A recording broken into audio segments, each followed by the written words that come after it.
జై శ్రీ గణేష. మనం మహాభారతం చెప్పుకుంటున్నాం. ఎంతవరకు వచ్చాము? ఉద్యోగ పర్వం 3వ ఆశ్వాసంలో ఉన్నాము. గత ఎపిసోడ్లో ఏం చెప్పుకున్నాము? శ్రీకృష్ణుడు రాయబారానికి వచ్చాడు, కుశస్థలిలో ఉన్నాడు.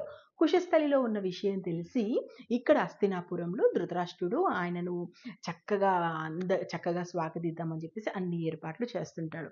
ఇంతలో దుర్యోధనుడు తన దురాలోచన చెప్పాడు. ఏంటని? ఇప్పుడు కృష్ణుడు ఒంటరిగా వస్తున్నాడు, తక్కువ మంది ఉన్నారు తన చుట్టూ, కాబట్టి మనం కృష్ణుని బంధించేద్దాము. కృష్ణుని బంధించేస్తే పాండవులు రెక్కలు తిరిగిన పక్షులు అయిపోతారు. అప్పుడు ఈజీగా వాళ్ళు మనం ఏం చెప్తే అది వినేస్తారు. నేను భూమండలానికి మొత్తం ఈజీగా చక్రవర్తిని కాగలను అనేటువంటి మాటలు దుర్యోధనుడు అన్నాడు. ఇంతవరకు చెప్పుకున్నాం కదా. ఈ రోజు ఎపిసోడ్లో దుర్యోధనుడు అలా అన్న తర్వాత ఏం జరిగింది, మరి హస్తినాపురం వచ్చినటువంటి కృష్ణుడికి ఎలాంటి అనుభవాలు ఎదురయ్యాయి, ఈ రోజు ఎపిసోడ్లో మనం చూద్దాం. సో ఈ మాట ఎప్పుడైతే కృష్ణుడిని బంధిస్తాను అనేటువంటి మాట అన్నాడో, భీష్ముడు ఒంటి కాళ్ళ మీద లేస్తాడు. లేచి, ఓరి మూర్ఖుడా, నీకు పోయే కాలం దాపరించింది, శని నీ నెత్తిన ఆడుతుంది, నిన్ను యముడు పిలుస్తున్నాడు, లేకపోతే శ్రీకృష్ణుడంతటి వాడు నీ దగ్గరికి రాయబారానికి రావడం ఏంటి, నువ్వు శ్రీకృష్ణుని బంధించాలనుకోవడం ఏంటి, ఇంతకన్నా నీచమైనటువంటి పని మరొకటి ఉందా అని చెప్పేసి నేను ఇంకా ఎన్ని మాటలు వినాల్సి వస్తుందో అని చెప్పేసి అక్కడి నుంచి వెళ్ళిపోతాడు భీష్ముడు. వెళ్ళగానే ద్రోణుడు కూడా, ఇంత నీచంగా నువ్వు ఆలోచిస్తావు అనుకోలేదు దుర్యోధన, రోజు రోజుకు నువ్వు దిగజారిపోతున్నావు అనేసి దుర్యోధనుడుగా వెళ్ళిపోతాడు. ఇక కర్ణుడు, అదేవిధంగా దుశ్శాసనుడు వీళ్ళు ఏమీ మాట్లాడరు. ఇక అక్కడే ఉన్నటువంటి ధృతరాష్ట్రుడు ఒక్కసారిగా కుప్పకూలిపోతాడు. అస్సలు శ్రీకృష్ణుడు అంతటి వాడు రావడం ఏంటి, ఆయన్ని నువ్వు బంధించాలనుకోవడం ఏంటి, నీ ప్రాణాలు కాపాడడం కోసం నేను ఎన్ని ప్రయత్నాలు చేస్తున్నా కూడా నువ్వు ఆ యముని ఆహ్వానించేటువంటి పని చేస్తున్నావు, ఏం చేయను, నా కర్మ కొద్ది నువ్వు దొరికావు, ఓరి మూర్ఖుడా, ఇంతకు దిగజారుతున్నావు నువ్వు అని చెప్పేసి ఎడాపడా తిట్టేసి, ఇంకా నువ్వు నా కళ్ళ ముందు ఉండకు, వెళ్ళిపోయి ఇక్కడి నుంచి అంటాడు. దాంతో దుర్యోధనుడు అక్కడి నుంచి వెళ్ళిపోతాడు. వెళ్ళిపోగానే ఇక్కడ ఏం జరుగుతుంది, కృష్ణుడు ఆ రోజు రాత్రి కుశస్థలిలో ఉన్నాడని చెప్పుకున్నాం కదా. చక్కగా కుశస్థలిలో ఆ రోజు రాత్రి అంతా కుశస్థలిలో ఉంటారు. తెల్లారి ఉదయం శ్రీకృష్ణుడు లేస్తాడు, కాలకృత్యాలు తీర్చుకుంటాడు, దైవారాధన చేస్తాడు. ఆ తర్వాత అక్కడి నుంచి హస్తినాపురం బయలుదేరడానికి సిద్ధమవుతుంటాడు. ఇంతలో హస్తినాపురం నుంచి ధృతరాష్ట్రుడు పంపించినటువంటి సైనికులు వస్తారు. వచ్చి ఆయనకు చక్కగా తినుబండారాలు కానీ, ఆయనకు ఆహ్వానం పలుకుతూ వాళ్ళు పంపించినటువంటి కానుకలన్నీ ఇస్తాడు. దాన్ని కృష్ణుడు తీసుకుంటాడు, కానీ దానిలో కనీసం ఒక పండు రుచి కూడా చూడడు. తీసుకున్నట్టే తన రథంలో పెట్టేస్తాడు. అక్కడి నుంచి సరే మనం ఇంకా వెళ్దాం అని చెప్పేసి కుశస్థలిలో ఉన్న వాళ్ళందరికీ వీడ్కోలు చెప్పేసి హస్తినాపురం వైపు వెళ్తుంటాడు. హస్తినాపురం వైపు వెళ్తుంటే ఇంకా అక్కడ హస్తినాపురం ఆ లోపటికంటే అక్కడికి ఎంటర్ అవడంతో ఆ కృష్ణుని చూడడానికి ప్రజలు తండోపతండాలుగా వస్తారు. అసలు చిటిక నీళ్ళు మీద నిల్చొని శ్రీకృష్ణుని చూసినా చాలు అని చెప్పేసి శ్రీకృష్ణుడి దగ్గరికి శ్రీకృష్ణుని ఒక్కసారన్నా చూడకపోతామని చెప్పేసి అక్కడ ఉన్నటువంటి ప్రజలందరూ వచ్చి శ్రీకృష్ణుని చూస్తూ ఇలా మాట్లాడుకుంటారు. ఇదిగో ఇతనే పూతన్ని చంపింది, ఇదిగో ఇతనే కంసుడు చంపింది, ఇతనే కాలింది మీద ఆడాడంట, ఇదిగో ఇదేనే కృష్ణుడు, గోపికలు ఇతన్ని చూసి మైమర్చిపోతాడంట అని చెప్పేసి కృష్ణుడు చేసినవన్నీ చెప్పుకుంటూ ఉంటారు. దాంతో అక్కడ ఉన్నటువంటి భటులకు చాలా కష్టం అవుతుంది. ఎందుకంటే ప్రజలు కృష్ణుని చూడడానికి ఎగబడ్డంతో అక్కడ ఉన్నటువంటి రక్షక భటులు తమ చేతిలో ఉన్నటువంటి కర్ర సాయంతో వాళ్ళందరినీ పక్కకు తప్పుకుంటూ కృష్ణుని ముందుకు తీసుకొస్తుంటారు. ఇక ఒక్కసారి హస్తినాపురం వస్తున్నాడు కృష్ణుడు అనగానే ధృతరాష్ట్రుడు ఏం చేస్తాడు, దుర్యోధనుడి మనసులో ఇంత నీచమైనటువంటి ఆలోచన ఉన్నప్పుడు దుర్యోధన్ని తీసుకెళ్ళడం కరెక్ట్ కాదని చెప్పేసి దుర్యోధన్ని అక్కడే తన అంతపురంలోనే ఉంచేసి మిగిలిన వాళ్ళందరినీ, అంటే విదురుడు కానీ, భీష్ముడు, ద్రోణుడు, బాహ్లికుడు, కర్ణుడు, దుశ్శాసనుడు, మిగిలిన కొడుకులందరినీ కూడా తీసుకుని శ్రీకృష్ణుడిని తోడుకురావడానికి వెళ్తారు. అంటే అతన్ని ఆహ్వానించడానికి వెళ్తారు. ఇంకా శ్రీకృష్ణుడి ఆహ్వానం కోసం ధృతరాష్ట్రుడు ఏర్పాట్లు చేస్తాడు చూడ. అంటే ధృతరాష్ట్రుడిని భయం అంతా కనిపిస్తుంది ఇక్కడ. అంటే ఎలా అయినా సరే కృష్ణుని మెప్పించాలి, ఎంతో కొంత కోపం నా కొడుకుల మీద తగ్గించేలా చూడాలి అని చెప్పేసి చక్కగా మొత్తము అత్తర్లు చల్లుతుంటారు, కర్పూరాలు వెలిగిస్తూ ఉంటారు, పూలు చల్లుతుంటారు, మంగళ వాయిద్యాలు మోగుతుంటాయి, మంగళ తోరణాలు కడుతుంటారు. ఎక్కడ వజ్ర వైడూర్యాలతో ఆయన వచ్చినటువంటి బాట మొత్తం ఏర్పాట్లు చేస్తారు. అసలు ఎక్కడ కూడా కృష్ణుడికి ఎంత కూడా ఇబ్బంది కలగకుండా ఏర్పాట్లన్నీ చేస్తుంటారు. ఆ ఏర్పాట్లు అన్నీ చూసి కూడా, అంటే చేసి ఉంటారు, అది కృష్ణుడు చూస్తూ నవ్వుకుంటూ ఉంటాడు మనసులో, ఓహో బాగా చేశారా ఏర్పాట్లు అన్నట్టుగా. అలా వెళ్ళేసి ముందుకు రాగానే అక్కడే అందరినీ కలుస్తాడు. ధృతరాష్ట్రుడికి ఆలింగనం చేసుకుంటాడు, భీష్ముడిని అడుగుతాడు, ద్రోణుడిని అడుగుతాడు.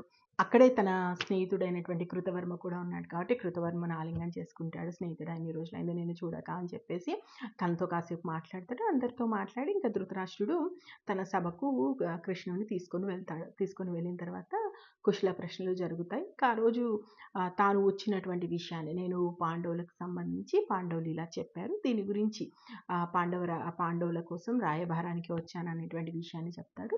దాంతో ధృతరాష్ట్రుడు అంటాడు, ఇవన్నీ కూడా రాజకార్యాలు, మనం తర్వాత మాట్లాడుకుందాం, ముందైతే నువ్వు మా ఆతిథ్యాన్ని స్వీకరించు అంటాడు.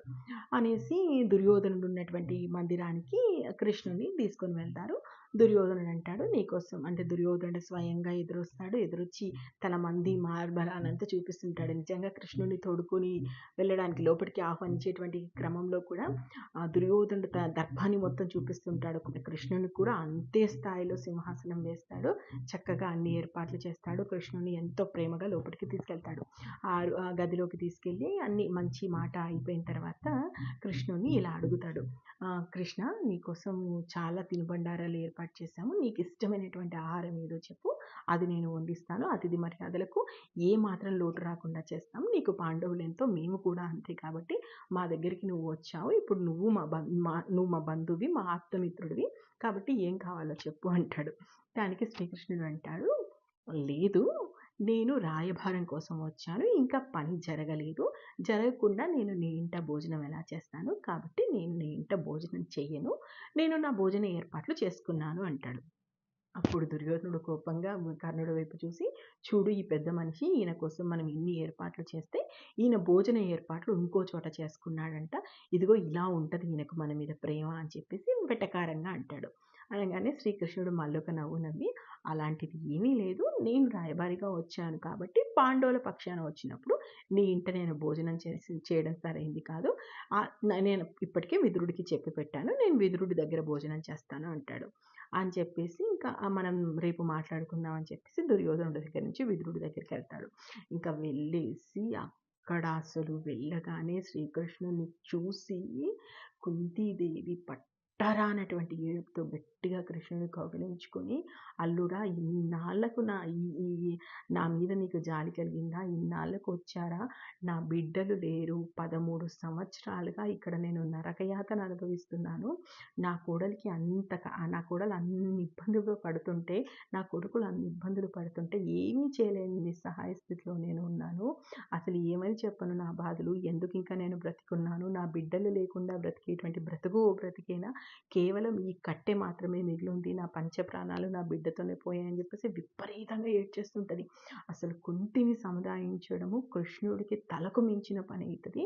చాలాసేపు చెప్పగా అప్పుడు కాస్త ఆమె నెమ్మదిస్తుంది.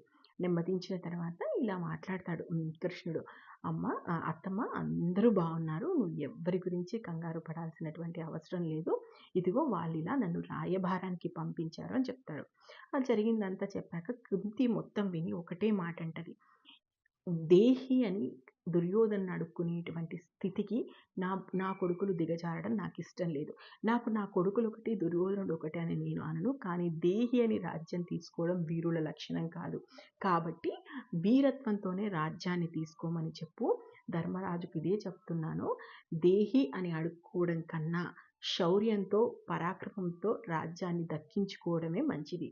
ధర్మం కోసం ధర్మ పోరాటం చేయమని తన తల్లిగా నేను చెప్తున్నానని చెప్పు. ఎదిరించాల్సి వస్తే ఎదిరించడానికి సిద్ధంగా ఉండమని చెప్పు. నకుల సహదేవులకు కూడా ఒకటే మాట చెప్తున్నాను, శౌర్యం తగ్గించుకోకండి, పోరాటం చేయడానికి సిద్ధంగా ఉండమని చెప్పు అని చెప్తుంది. కుంతి కూడా ఇప్పటి వరకు చాలా ఓర్పుగా నేర్పుగా ఉన్నటువంటి కుంతి కూడా ఈసారి ఆమె ఆవేశం కట్టలు తెంచుకొని మాట్లాడుతుంది. ఇంకా ఎంతకాలం ఈ బ్రతుకు, ఇది ఒక బ్రతికేనా, 13 సంవత్సరాలు నేను ఇక్కడ హస్తినాపురంలో విదురుడి దగ్గర ఉన్నప్పుడు మాటికి ఇక్కడికి దుర్యోధనుడు వచ్చి నన్ను ఎలాంటి మాటలు మాట్లాడాడో, తన పుల్లవిరుపు మాటలతో ఎంత బాధ పెట్టాడో నాకు మాత్రమే తెలుసు, నాది ఒక బ్రతికేనా, ఇలాంటి బ్రతుకు నేను బ్రతుకుతున్నానని చెప్పేసి మళ్ళీ ఆమె ఏడుస్తుంటుంది. మళ్ళీ ఆమెను మెల్లగా ఓదార్చి, ఇంకా నువ్వు బాధపడకు, మనకు మంచి రోజులు రానున్నాయి అంటాడు. దాంతో కుంతి అంటది, అవును, నా పిల్లలకి తల్లైనా తండ్రైనా దైవమైనా అన్నీ నువ్వే. నువ్వుండగా నా పిల్లలకి కష్టాలు రావు. కాబట్టి ఖచ్చితంగా నువ్వు ఉన్నావు కృష్ణ, నువ్వే చూసుకో ఇంకా నా పిల్లల్ని అంటది. అనేసిన తర్వాత ఇంకా విదురుడు వస్తాడు కదా, విదురుడితో కాసేపు మాట్లాడిన తర్వాత ఇంకా విదురుడైతే తన ఇంటికి స్వయంగా శ్రీ మహావిష్ణువే వచ్చాడని చెప్పేసి అతది మర్యాదలు చేస్తాడు. అతని కాళ్ళు కడుగుతాడు, ఆ నీళ్ళు నెత్తిన చల్లుకుంటాడు, కృష్ణుడిని సాదరంగా ఆహ్వానిస్తాడు. అసలు శ్రీ మహావిష్ణువు వస్తే ఎట్లా ఇంట్లో కూర్చోబెట్టి భోజనం చేస్తాడో అంత అద్భుతంగా ఆ రోజు భోజనాన్ని సమకూరుస్తాడు. అంటే అంత ప్రేమగా, అంత భక్తిగా కృష్ణుడికి భోజనం వడ్డిస్తాడు విదురుడు. మరి ఆ తర్వాత ఏం జరిగింది, శ్రీకృష్ణుడు రాయబారాన్ని ఏ విధంగా మొదలుపెట్టాడు, ఈ క్రమంలో దుర్యోధనుడు ఏమన్నాడు, ఆ తర్వాత శ్రీకృష్ణుడు ఎలాంటి స్టెప్ తీసుకున్నాడు, ఇవన్నీ కూడా మనం నెక్స్ట్ ఎపిసోడ్లో చూద్దాం. నేను మహాభారతం ఉన్నది ఉన్నట్టు చెప్తున్నాను. మీకు నచ్చితే ఆశీర్వదించండి. Thank you. జై హింద్.